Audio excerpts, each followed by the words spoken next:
মহান আল্লাহ তাআলা একক, অদৃশ্য এবং সর্বশক্তিমান। মহান সেই আল্লাহকে না দেখে তাঁর ইবাদত করেন বান্দারা, মেনে চলার চেষ্টা করেন তাঁর সব আদেশ নিষেধ। মহান সৃষ্টিকর্তার প্রতিশ্রুতি অনুযায়ী একদিন তিনি তার অনুগত বান্দাদের দেখা দেবেন। তবে যে আল্লাহকে না দেখেই তার আনুগত্য করা হয়, তিনি যেদিন দেখা দেবেন, কেমন হবে সেই দিনটি? বিস্তারিত জানাচ্ছেন সহকর্মী আরিফ হাসান।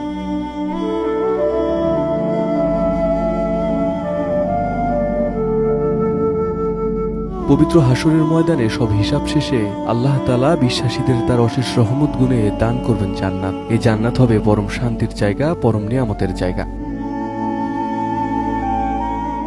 মানুষের কোনো ইচ্ছাই বাকি থাকবে না সেখানে। জান্নাতের মাটি হবে মেশকের গন্ধ বিশিষ্ট। মুমিনদের জন্য যে ঘর বানানো হবে তার ইট হবে স্বর্ণ আর রূপার। জান্নাতের রাস্তাগুলো হবে মুক্তার তৈরি, আর ঘাস হবে জাফরানের। মুমিনদের অনন্তকালের চিরস্থায়ী ঠিকানা হবে জান্নাত। সেখানে কারো বয়স বাড়বে না।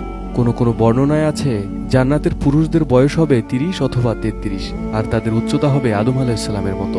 আর জান্নাতের নারীদের সৌন্দর্য হবে অকল্পনীয়।